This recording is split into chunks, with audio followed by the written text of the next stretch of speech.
2021 সালে নবম শ্রেণীতে উত্তীর্ণ সমস্ত ছাত্রছাত্রীকে আমার তরফ থেকে শুভেচ্ছা রইল। আমরা আজ ভৌতবিজ্ঞানের একটি চ্যাপ্টার নাম হচ্ছে পরিমাপ, সেটি শুরু করব। চলো দেখা যাক। তোমরা যারা নবম শ্রেণীতে উঠেছো ওয়েস্ট বেঙ্গল বোর্ড, তাদের জন্য ভৌতবিজ্ঞানের একটি চ্যাপ্টার, প্রথম যে চ্যাপ্টারটি অধ্যায়টি সেটি হচ্ছে পরিমাপ, সেটা নিয়ে আজকে আমরা আলোচনা করব। তো পরিমাপ বা মেজারমেন্ট খুব ইম্পর্টেন্ট একটা চ্যাপ্টার।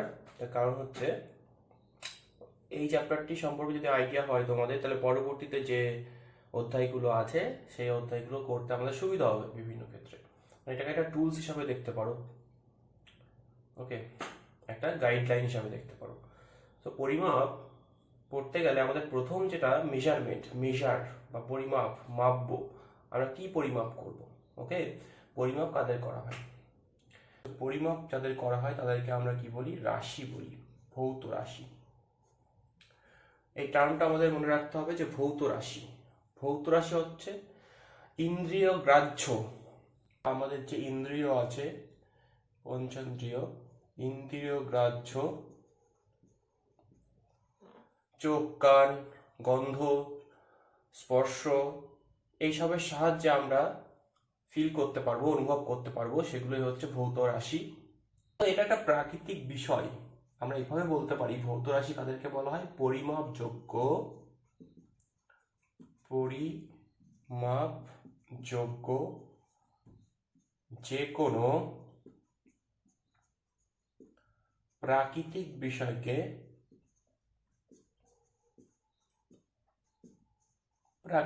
বিষয়কে, আমরা কি বলি?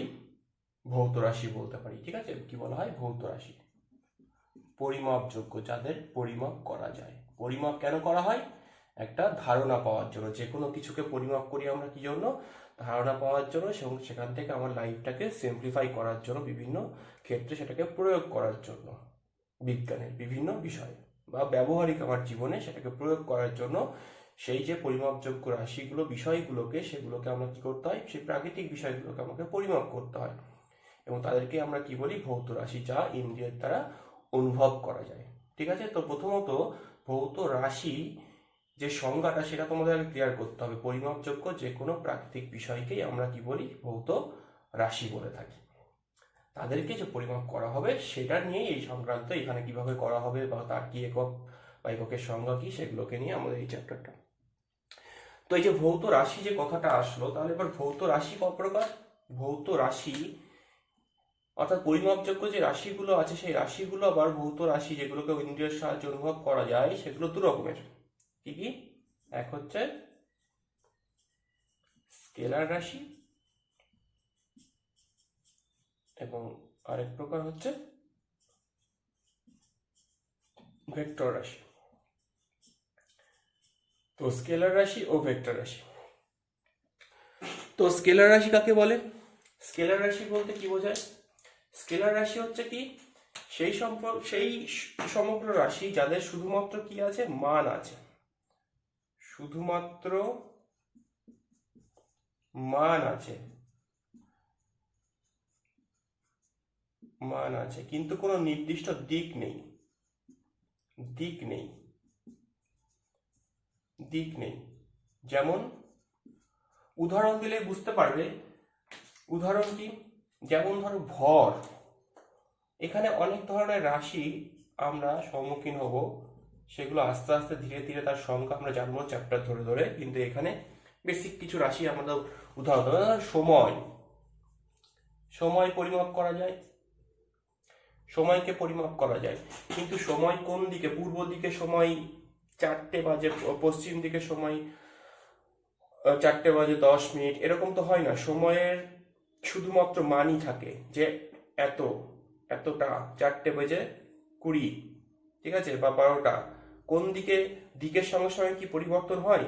এদিকে মুখ করে দেওয়া হলে এক রকমের সময়, এদিকে মুখ করে একদম সময়ের পুরো পরিবর্তন হয়। দিকের ওপর নির্ভরশীল নয়, শুধুমাত্র কি রয়েছে? সময়ের মান আছে। তাই এটা কি রাশি? স্কেলার রাশি। সময় একটি ভৌত রাশি যার শুধুমাত্র মান আছে, কোনো দিক নেই, তাই সময় হচ্ছে একটি কি? স্কেলার রাশি। ওকে, যেমন ধরো ভর। বস্তুর ভর, ভর কিন্তু ভর মানে হচ্ছে কতটা জড় পদার্থ রয়েছে তোমার মধ্যে, হ্যাঁ, ভর। সেই ভরের মোট পরিমাণটা তুমি যদি তোমার বাড়িতে থাকো, তা যে যতটা তোমার মধ্যে জড় পদার্থ থাকবে, তুমি স্কুলে গেলেও তোমার মধ্যে সে একই পরিমাণই জড় পদার্থ থাকবে। সুতরাং ভরটা শুধুমাত্র কি রয়েছে, মান রয়েছে, কোনো নির্দিষ্ট দিক নেই, দিকের ওপর কিন্তু সেটা নির্ভরশীল নয়। ঠিক আছে, তো এইগুলো হচ্ছে তোমার কি, তোমার কিন্তু কিসের মধ্যে পড়ে, স্কেলার রাশির মধ্যে পড়ে। যেমন ধরো উষ্ণতা, উষ্ণতাও তাই। এখন ঘরের উষ্ণতা কত, 20 ডিগ্রি সেলসিয়াস। তো তুমি যেদিকেই মুখ করে দাঁড়াও না কেন, উষ্ণতার কিন্তু কোনো পরিবর্তন এখানে কিন্তু হবে না। ঠিক আছে, উষ্ণতার কিন্তু পরিবর্তন হবে না। যেমন ঘনত্ব, আয়তন, এইগুলো সমস্ত কি রাশি, কিন্তু তোমার স্কেলার রাশি, শুধুমাত্র মান আছে। ভেক্টর রাশির ক্ষেত্রে কি হয়, ভেক্টর রাশির ক্ষেত্রে তাহলে বুঝতেই পারছো, ঠিক তাদের কি আছে, মান ও অভিমুখ দুই আছে, অর্থাৎ মানও আছে, মান আছে, অভিমুখও আছে। অর্থাৎ অভিমুখের ওপর নির্ভরশীল দিক পরিবর্তন হলে তাদের রাশিটাও পরিবর্তন হয়। যেমন উদাহরণ হিসাবে আমরা যদি এখানে ধরো আমরা যদি লিখি বেগ, তোমরা বেগের সংজ্ঞা পড়ে এসছো, বেগ, বেগ কিন্তু একটি ভেক্টর রাশি, বেগ ভেক্টর রাশি। অর্থাৎ ভেক্টর রাশি বলতে ধরো কেউ একজন পূর্ব দিকে এগোচ্ছে, পূর্ব দিকে তার বেগটা একটা নির্দিষ্ট, কিন্তু যে লোকটা পূর্ব দিকে তার সঙ্গে সঙ্গে চলছে, তার ক্ষেত্রে তার মনে হচ্ছে যে বেগটা 5, বা যে দাঁড়িয়ে আছে এখানে, ধরো আরেকজন ব্যক্তি এখানে এগোচ্ছে পূর্ব দিকে, তো এর কাছে এর বেগটা এক ধরনের মনে হচ্ছে। কিন্তু ধরো যদি এর পাশাপাশি একজন একই সঙ্গে গতিশীল হয়, তাহলে তার ক্ষেত্রে কিন্তু এর বেগ আর এর বেগের সঙ্গে কিন্তু দুজনের মধ্যে কিন্তু কোনো পার্থক্য থাকবে না। যদি এই ব্যক্তিও 5 মিটার/সেকেন্ড বেগে এগোয়, এটা একক বেগের, আমি পরে আসবো এককগুলো, এও 5 মিটার/সেকেন্ড বেগে হচ্ছে, তাহলে এই বস্তুর সাপেক্ষে অর্থাৎ সি ব্যক্তির সাপেক্ষে এই বি ব্যক্তির বেগ শূন্য হচ্ছে। কেন কি, দেখো কেন শূন্য হচ্ছে, তার কারণ হচ্ছে এখানে দুজনে একই বেগে একই দিকে এগোচ্ছে, তো মনে হচ্ছে স্থিরই আছে, কিন্তু যে দাঁড়িয়ে আছে এই ব্যক্তি, তার কাছে মনে হচ্ছে 5 মিটার/সেকেন্ড।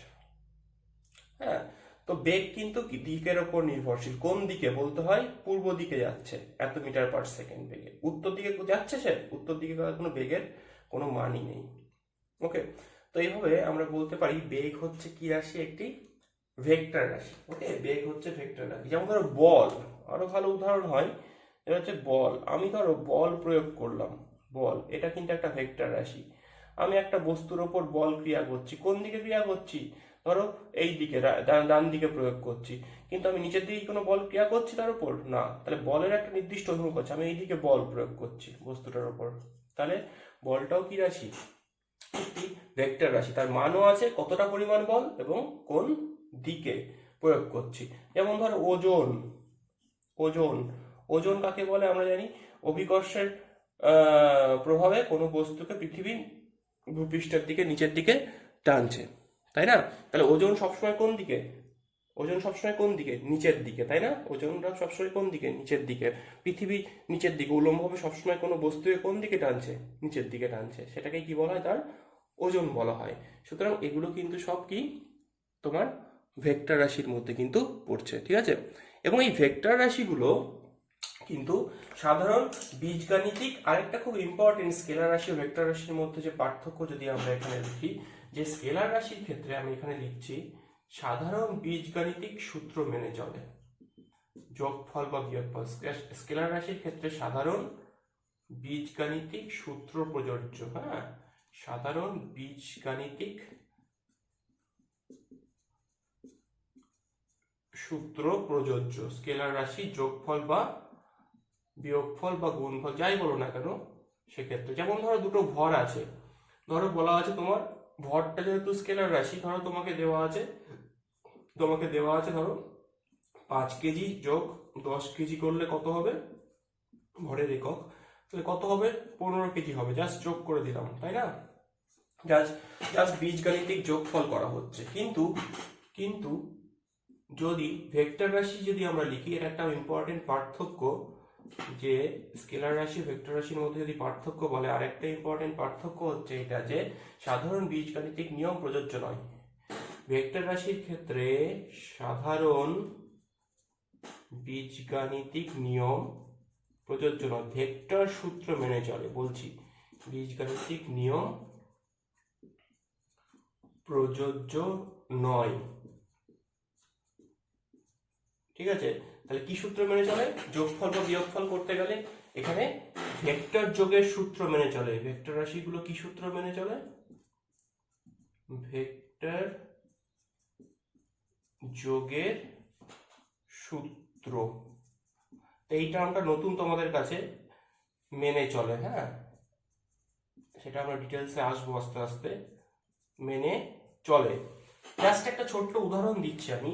ধরো আমি তোমাকে বললাম যে এখানে একটা বল আছে, এই বলটার উপর কোনো একটা তোমার বন্ধু এইদিকে বল প্রয়োগ করছে, ধরো 4 একক। কত একক? 4 একক। একক লিখছি শুধু, মানে আমি সে বলের একক কি আমরা জানি না। এখন বলতে এদিকে একটা বল 4 একক বল প্রয়োগ করছে, আর আরেকজন বন্ধু উল্লম্বভাবে ওপরের দিকে সে একই বলের ওপর ধরো 3 একক। তাহলে বলটা কোন দিকে যাবে? একজন ডান দিকে ঠেলছে, একজন উপরে ঠেলছে একই সঙ্গে, একই সাথে। তাহলে বলটা কোন দিকে গতিশীল হবে? এদিকেও যাবে না, ডান দিকেও যাবে না, উপর দিকেও যাবে না, সে কিন্তু একটা নতুন দিকে যাবে। সে একটা নতুন দিকে যাবে, অর্থাৎ এরকম ভাবে কোনো একটা নির্দিষ্ট দিকে যাবে হয়তো। তার মানে এই যে, তাহলে এই দুটোকে যোগ করলে দাঁড়াচ্ছে কি? এই দুটো বল, তাহলে এইদিকে একটা বল ক্রিয়া করছে, বল 1, আর এদিকে বল 2। তাহলে বল যেহেতু কি রাশি? ভেক্টর রাশি। তাই দেখো, দুটো ভেক্টর রাশিকে যখন আমি যোগ করছি, তাহলে 3 + যোগ 4 করলে কিন্তু 5 হবে না। এখানে কিন্তু যোগফলটা একটু অন্যরকম ভাবে করতে হয়, এটাকে বলা হয় ভেক্টর যোগ। অর্থাৎ তার দিকটাও দেখো, এই দুটো বলকে যোগ করলে, অর্থাৎ এই দুটো বলের মোট বল, ধরো বলকে আমরা এফ দিয়ে লিখি, ধরো F1 আর F2, তাহলে মোট বল, লব্ধি বল মানে যোগফল যেটাকে বলা হয়, দুটো বলকে যোগ করলাম, F সমান F1 + F2। এভাবে আমরা যদিও লিখি, কিন্তু মাথায় কি চিহ্ন দিই? ভেক্টর চিহ্ন দিই। কি চিহ্ন? তাহলে ভেক্টর রাশিগুলোকে লিখতে গেলে আমরা মাথায় কি দেবো? সেই রাশিগুলোকে সিম্বলাইজ করব শুধু ভেক্টর চিহ্ন। ভরকে আমরা শুধু m দিয়ে লিখবো, ঠিক আছে। সময়কে আমরা শুধু t দিয়ে লিখবো, স্কেলার রাশিকে, ঠিক আছে। ঘনত্বকে d দিয়ে লেখা হয়, আয়তনকে v দিয়ে লেখা হয়, উষ্ণতাকে কে দিয়ে, কেলভিন দিয়ে লেখা হয়। কিন্তু ভেক্টর রাশিগুলোকে লিখতে গেলে আমরা কিন্তু কি লিখি? যেহেতু তার কি বলেছি, অভিমুখ আছে, কি আছে? অভিমুখ। তাই মাথায় কি তাই মান শুধু মান না, তার সঙ্গে কি একটা করে দিক নির্ণয় করতে হয়। এই ডান দিকে তীর চিহ্ন দেওয়া মানে যে সবসময় ডান দিকে যাচ্ছে তা নয়, এটা শুধুমাত্র একটা সিম্বল করছে, চিহ্ন দিচ্ছে, যেটা জাস্ট দেখানো হচ্ছে দিক থাকতে পারে, দিক আছে, সেটা যেদিকেই হোক না কেন, কিন্তু দিক আছে। ঠিক আছে। বলকে দেখাতে গেলে আমরা কি দিই? এফ লিখে মাথায়, তারপর যে কোনো ভেক্টর রাশিকে, ওজনকে লিখতে গেলে ডাব্লিউ লিখে আমরা মাথায় এরকম ভেক্টর চিহ্ন। তাহলে ভেক্টর রাশির সঙ্গে স্কেলার রাশির পার্থক্য করতে গেলে আমরা কি করতে পারি? এরকম ভাবে তীর চিহ্নের সাহায্যে আমরা দেখাই। তাহলে এখানে লব্ধি বলটা যেটা বলছিলাম, যে 4 + 3 করলে কিন্তু 7 হবে না। লব্ধি বলের অভিমুখটাও দেখো, এদিকেও হবে না, এদিকেও হবে না, এটা নতুন দিকে হচ্ছে। দেখো, এটা নতুন দিকে হচ্ছে, সুতরাং সেই দিকটা, তবে সাধারণ কিন্তু বীজগণিতের সূত্র মেনে চলে না। এখানে কিন্তু লব্ধি বল বার করতে গেলে 3 + 4 হবে না। যদি তুমি বলো 3 + 4 = 7 একক, এটা কিন্তু হবে না, এটা ভুল, এটা হবে না। তাহলে কি হবে? এক্ষেত্রে যেহেতু পরস্পর লম্বভাবে কাজ করছে, তাই এখানে আমরা অন্যরকম ভাবে বার করি। সেটা হচ্ছে, আসলে যেটা হবে সেটা হচ্ছে √3² + 4²। কেন? ওই যে এই একটা তোমরা সমকোণী ত্রিভুজ যদি অঙ্কন করো, সেটা আমরা পরের বিষয়। তাহলে এটাও 3 হলো, এটাও 3। তাহলে আমরা পিথাগোরাসের সূত্র থেকে আমরা জানি যে সমকোণী ত্রিভুজের লম্ব স্কয়ার প্লাস বাহু স্কয়ার, যেটা ভূমি স্কয়ার, সেটা অতিভুজের স্কয়ার হয়। তাহলে এই অতিভুজটা আসলে এফ বলকে নির্দেশ করছে। কোন বলকে? লব্ধি বলকে। এইভাবে আমরা বার করি, সেটা আমরা পরে ডিটেলসে আসবো। তাহলে আসলে যেটা কিন্তু √3² + 4² করলে মোট বল এর উপর কতটা কাজ করছে? √25, তার মানে হচ্ছে 5 একক। কত? 5 একক বল ক্রিয়া করছে। তাহলে 3 + 4 আসলে 5 হচ্ছে। এটা হচ্ছে ভেক্টর যোগের নিয়ম। কিসের নিয়ম? ভেক্টর যোগের নিয়ম অনুসারে এখানে কিন্তু বলের মানটা কত আসছে, 3+4 ইকুয়ালস টু 5। সো এই হচ্ছে ভেক্টর যোগের সূত্র বা সামান্তরিকের সূত্র, সেগুলো আমরা ডিটেলসে পরে আসবো। সো বোঝা গেল যে পরিমাপযোগ্য যে কোনো প্রাকৃতিক বিষয়কে আমরা কি বলি, ভৌত রাশি বলি, ইন্দ্রিয়গ্রাহ্য যে কোনো প্রাকৃতিক বিষয়। এবং সেই ভৌত রাশিগুলোকে পরিমাপ করতে গেলে আগে তাকে কি করতে হবে, আমাকে পার্থক্য করতে হবে, ক্লাসিফিকেশন করতে হবে। সেটা হচ্ছে দু রকমের, একটা স্কেলার এবং একটা ভেক্টর। স্কেলার রাশিগুলোর কোনো নির্দিষ্ট দিক নেই, দিকের ওপর নির্ভরশীল নয়, যেদিকেই তাকাবে সেদিকেই তার মান কিন্তু একই থাকে, কোনো পরিবর্তন হয় না। কিন্তু ভেক্টর রাশির ক্ষেত্রে দিকের ওপর নির্ভরশীল ভেক্টর রাশিগুলো, যেটা আমরা উদাহরণ দিয়ে দেখালাম যে ওজনটা সবসময় কোন দিকে, নিচের দিকে, তাই না, উলম্বভাবে নিচের দিকে। তাহলে বলে দিতে হবে না ওজন সবসময় নিচের দিকে। বলটা কোন দিকে প্রয়োগ করছো, ডান দিকে আমি বল প্রয়োগ করছি, বা বাঁ দিকে, এটা বলে দিতে হবে। বেগটা কোন দিকে, বস্তুটা এগোচ্ছে কোন দিকে, একটা বাস গতিশীল হচ্ছে কোন দিকে, উত্তর দিকে না দক্ষিণ দিকে না পূর্ব দিকে। ঠিক আছে, তো এই হচ্ছে স্কেলার রাশি ও ভেক্টর রাশি এবং পরিমাপের প্রাথমিক ধারণা। ক্লিয়ার?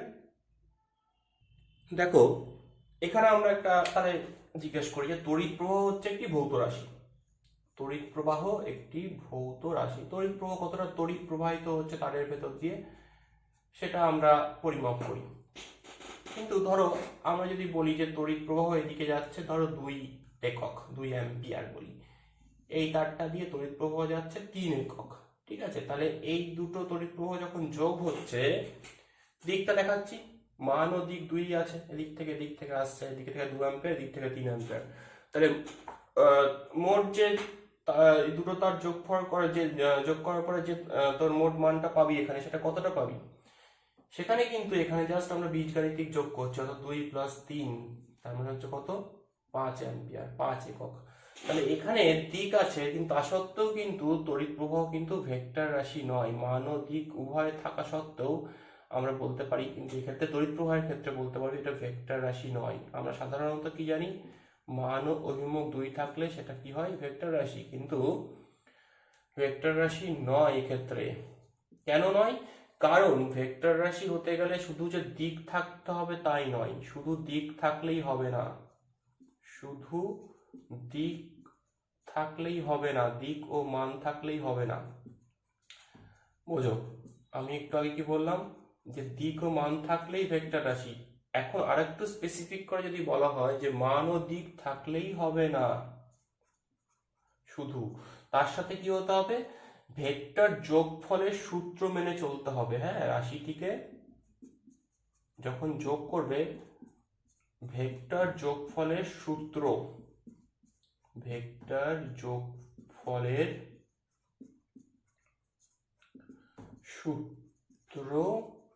মেনে চলতে হবে। অর্থাৎ ভেক্টর যোগফলের সূত্র মেনে চলতে হবে, যেটাকে আমরা অনেক সময়, সেটা আমরা পরে ডিটেলসে আসবো, সামান্তরিকের সূত্র। কি বলা হয়? সামান্তরিকের সূত্র, সেটা আমরা পরে আসবো। সামান্তরিকের সূত্র আপাতত এই টার্মটা জেনে রাখো। কিন্তু এখানে কিন্তু ভেক্টর, তাহলে তড়িৎ প্রবাহ কেন ভেক্টর রাশি নয়, সেটা স্কেলার রাশি। তড়িৎ প্রবাহ স্কেলার রাশি কেন? সাধারণ বীজগণিতের সূত্র মেনে যোগ হচ্ছে। তড়িৎ প্রবাহ স্কেলার রাশি। দেখো 2 + 3 আমি জাস্ট পাস করেছি, দিকটা এখানে কোনো দিকের কিন্তু যোগ করিনি, শুধু মান যোগ করেছি। কিন্তু ভেক্টর রাশির ক্ষেত্রে দিক ও মান উভয়ই যোগ করতে হয়। হ্যাঁ, ভেক্টর রাশির ক্ষেত্রে কি করতে হয়, ভেক্টর রাশিগুলির ক্ষেত্রে শুধু মান যোগ করলে হয় না, যে 2 আর 3 আছে তার দিকটাও যোগ করতে হয়। দিক যোগফলটাকেই সামান্তরিকের সূত্রের সাহায্যে করি, সেটা পরবর্তী আলোচনা আমরা করব। কিন্তু আপাতত এটা জেনে রাখো যে ভেক্টর রাশির ক্ষেত্রে মানের যোগ করতে হয়, মানের যোগ ও দিকের যোগ উভয়ই করতে হয়। দিকও যোগ করা যায়, নতুন কথা, উভয়ই করতে হয়। হ্যাঁ, উভয়েরই যোগ করতে হয়। তো এক্ষেত্রে কিন্তু সেটা করা হচ্ছে না, যেটা বলা হচ্ছে প্রশ্নে, তড়িৎ প্রবাহ স্কেলার রাশি কেন, এখানে কিন্তু সাধারণ বীজগণিতের যোগফল সূত্র মেনে চলছে। সাধারণ বীজগণিত মানে বীজগণিতিক রাশি হচ্ছে যেখানে শুধু মান আছে, 2 আর 3 যোগ করলে 5, কোনো দিকের উপর নির্ভরশীল না। দিকের উপর মানে কি, ধরো 2 অ্যাম্পিয়ার যদি, এ হচ্ছে কি একক, এটা আপাতত জাস্ট মনে রাখো, আর যদি ধরো এইভাবে তড়িৎটা আসতো 3 অ্যাম্পিয়ার এই দিক থেকে, তারটাকে একটু ঘুরিয়ে দিয়েছি, দেখতে পাচ্ছি দিক পরিবর্তন হয়ে গেছে, তাহলেও কিন্তু সেটা 5 অ্যাম্পিয়ারই হতো। অর্থাৎ কি দিকের ওপর নির্ভরশীল, দিক আছে, তীর চিহ্ন দিয়ে দিক দেখাচ্ছি, কিন্তু দিকের ওপর নির্ভরশীল না, সে যে দিক থেকে হোক না কেন। দেখতে পাচ্ছিস 2 আর 3, সে যে দিক থেকেই নিস না কেন, সব ক্ষেত্রে দেখ 5ই আসছে। সেটা সাধারণ বীজগণিতের নিয়ম মেনেই চলছে, যদিও দেখে মনে হচ্ছে দিক আছে, তাও যদি দেখা যায় যোগফলটা সাধারণ বীজগাণিতিক নিয়ম মেনেই চলে, তাহলে কিন্তু সেটা কি রাশি? স্কেলার রাশি। তাই তড়িৎ প্রবাহ স্কেলার রাশি। তাহলে ভেক্টর রাশির ক্ষেত্রে আমরা আরেকটু, এই প্রশ্নটার মাধ্যমে আমরা আরেকটু ডিটেলস কি জানতে পারলাম, যে ভেক্টর রাশিগুলোর ক্ষেত্রে এই ধারণাটা তোমাদের পরে অবশ্যই কাজে লাগবে, যে ভেক্টর রাশি যে শুধুমাত্র মান ও দিক থাকলেই হবে তা নয়, অবশ্যই এটা লিখতে হবে যে রাশিগুলোর যে পরিমাপযোগ্য রাশিগুলো প্রাকৃতিক রাশি মান ও অভিমুখ 2 থাকে, সেগুলোকে কি বলা হয়? ভেক্টর রাশি। তার সঙ্গে তাহলে আরেকটা কথা আমাকে কি করতে হবে? অ্যাড করতে হবে, যে ভেক্টর রাশিগুলোকে কি করতে হবে? ভেক্টর যোগফলের সূত্র মেনে চলতে হবে। অর্থাৎ সামান্তরিকের সূত্র, সেগুলো আমরা পরে আসবো, বা ত্রিভুজ সূত্র, এগুলো বিভিন্ন সূত্র আছে, সেগুলো এখন তোমাদের আলোচনার বিষয় নয়, সেগুলো মেনে চলতে হবে। তবেই সেই রাশিগুলো হচ্ছে কি ভেক্টর রাশি। মানের যোগ এবং দিকের যোগ উভয়কেই কিন্তু এখানে যোগ করতে হয়। তাহলে ভেক্টর রাশির সংজ্ঞাতে আমরা আরেকটু ভালোভাবে যদি সংজ্ঞাটা দিই, সেটা কি হবে? যে রাশিগুলোর মান ও দিক আছে এবং সেই মান ও দিকের উভয়েরই যোগফল করতে হয়, অর্থাৎ ভেক্টর রাশিগুলোর যোগফল ভেক্টর যোগের সূত্র মেনে চলে। ভেক্টর রাশিগুলো ভেক্টর যোগফলের সূত্র মেনে চলবে। যে রাশিগুলো ভেক্টর যোগফলের সূত্র মেনে চলবে, সেগুলোকে আমরা কি বলবো? ভেক্টর রাশি বলবো। যেমন কি, যেমন উদাহরণ হিসাবে আমরা কি বললাম, ওই যে বল, ত্বরণ, হ্যাঁ, সরণ, এগুলো তোমরা ক্লাস 7-এও পড়েছো, ঠিক আছে? বেগ, এগুলো সব কি রাশি? কিন্তু ভেক্টর রাশি। যেমন একটা উদাহরণ আমরা নিই, ধরো সরণের ক্ষেত্রে, ধরো একটা বস্তু এ বিন্দু থেকে যাত্রা শুরু করলো, সে এ থেকে কোথায় গেল? পূর্ব দিকে গেল, তাই তো? দেখো দিকটা আমরা দেখিয়ে দিচ্ছি, এটা পূর্ব, পশ্চিম, উত্তর, দক্ষিণ। তাহলে পূর্ব দিকে ধরো, পূর্ব দিকে সে যাচ্ছে ধরো 6 একক, 6 মিটার, 6 মিটার যাচ্ছে, ওকে, 6 মিটার গেল। আর উত্তর দিকে সি থেকে আবার উপরের দিকে যাত্রা শুরু করলো, উত্তর দিকে সে গেল 8 মিটার। কোন বিন্দুতে গিয়ে পৌঁছলো? ডি বিন্দুতে গিয়ে পৌঁছলো। বোঝা গেল? তাহলে এখানে তোমাকে বলেছে সরণ কত, তো সরণের সংখ্যা তোমাদের জানতে হবে। দেখো যে কোনো রাশি আমাকে জানতে গেলে তোমাকে আগে সেইগুলোর সংখ্যা না জানলে তুমি বুঝতেও পারবে না সেটা স্কেলার রাশি না ভেক্টর রাশি। তো সেটা আস্তে আস্তে আমরা যখন চ্যাপ্টার পড়বো সেগুলো এগোবো। যেগুলো অজানা সেগুলো চ্যাপ্টারের সাথে সাথে প্রত্যেকটা চ্যাপ্টারের প্রথমে আমরা সেই রাশিগুলো সম্পর্কে জানবো। ধরো আমাদের নিউটনের সূত্র পড়তে হবে এর পরবর্তী চ্যাপ্টারে, সেখানে বল আছে, বলের সংজ্ঞা আমরা জানলে সেখান থেকে আমরা বুঝতে পারবো রাশিটা কি রাশি। কিন্তু তাও এখানে একটা ধারণা তোমাদের পাওয়া যাবে। তো সরণের ক্ষেত্রে সরণটা আমরা আগে পড়েছিলাম, যে সরণ হচ্ছে অন্তিম বিন্দু প্রাথমিক বিন্দুর মধ্যে যে সর্বনিম্ন দূরত্ব, সরলরৈখিক দূরত্ব, সেটাকে কি বলা হয়? সরণ বলা হয়, তাই না? এ থেকে সি গেছে, আসলে সি থেকে ডিতে, কিন্তু সরণ বলতে কি বোঝায়? অন্তিম অবস্থান ও প্রাথমিক অবস্থানের মধ্যে ন্যূনতম যে দূরত্ব, অর্থাৎ সরলরৈখিক দূরত্ব, এটাই হচ্ছে সেই বস্তুটার সরণ। তাহলে সরণটা কোন দিকে? যেদিক দিয়ে যাক না কেন বস্তুটা, কিন্তু সরণের দিকটা নির্দিষ্ট না, এদিক দিয়ে ঘুরে যাক বা সে ধরো সে থেকে সি, সে যে পথেই যাক না কেন, অন্তিম অবস্থান আর প্রাথমিক অবস্থানের মধ্যে দেখো দিকটা সবসময় একটা নির্দিষ্ট, এই দিকে যাচ্ছে সে, সবসময় এই দিকে। সরণটা কিন্তু কি রাশি? সরণকে আমরা এস দিয়ে লিখি, মাথায় ভেক্টর চিহ্ন, এবং এর মানটা দেখো, মান আছে এবং দিকও আছে, একটা নির্দিষ্ট দিকে সরণ হচ্ছে, এদিকেও না এদিকেও না, এই এ থেকে ডি বরাবর সরণটা, তাই না? সরণটা তাহলে কোন দিকে? এ থেকে ডি বরাবর সরণটা, এটাকে এস দিয়ে আমরা লিখি অনেক সময়। তাহলে এখান থেকে ক্যালকুলেট করবো কি করে?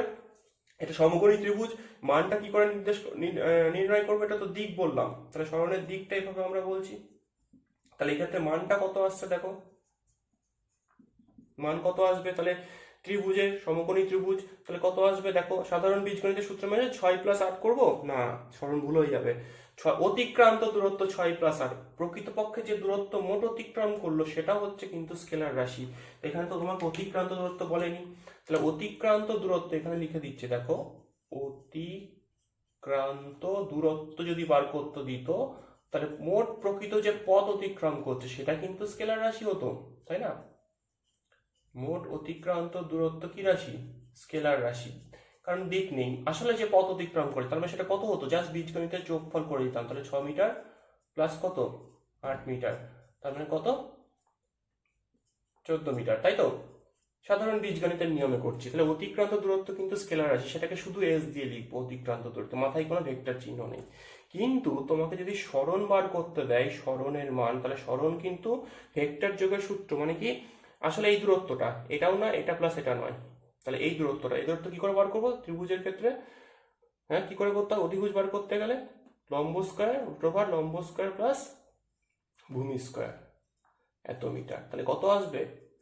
8 8 স্কয়ার 64 প্লাস 36 মানে 100, 100 রুট ওভার 100 করলে 10 মিটার। তাহলে সরণটা কি 14 মিটার হচ্ছে? 14 মিটার হচ্ছে না, কত মিটার হচ্ছে? সরণের মানটা কত হচ্ছে? 10 মিটার। সুতরাং আমরা কি লিখবো উত্তর? সরণ হচ্ছে কত? সমান 10 মিটার। এবং দিক, যেহেতু ভেক্টর রাশি তাই দিকটা আমার কমা দিয়ে লিখে দিতে হবে কোন দিকে বরাবর? এডি বরাবর, এ থেকে ডি বরাবর। তাহলে এই হচ্ছে তোমার কারেক্ট প্রেজেন্টেশন। এডি বরাবর বা মাথায় ভেক্টর চিহ্ন দিয়ে লিখে দাও শুধু এডি বরাবর সরণ। তাহলে যে কোনো ভেক্টর রাশি প্রেজেন্টেশন করতে গেলে বা আমাকে যদি মান বার করতে দেয় বা ভেক্টর রাশি দিয়ে যদি কোনো অঙ্ক দেয়, তাহলে সবসময় আমরা কি করব, শুধুমাত্র মান বের করে রেখে দেবো না, তার সঙ্গে তার দিকটা নির্দেশ করে দেবো। এখানে হয়তো দিকটা কোন দিকে হচ্ছে দেখো, এখানে দিকটা আমরা কি বলছি, মোটামুটি এই এ থেকে ডি মানে এইরকম দিকে হচ্ছে, তার মানে কি উত্তর পূর্ব। এই পার্টিকুলার অঙ্ক করার ক্ষেত্রে হয়তো দেখে কি মনে হচ্ছে, উত্তর পূর্ব দিকে হচ্ছে। তো এইভাবে আমরা কিন্তু স্কেলার রাশি ও ভেক্টর রাশিগুলোকে কি করতে পারি, আইডিয়াটা পেতে পারি, ক্লাসিফাই করতে পারি। ক্লিয়ার হলো? তো এই পার্ট অবধি তোমরা আপাতত যেহেতু প্রথম ক্লাস দেখে নাও, এর পরবর্তীতে আমরা একক নিয়ে আলোচনা করব নেক্সট ক্লাসে। ওকে ওকে, থ্যাংক ইউ।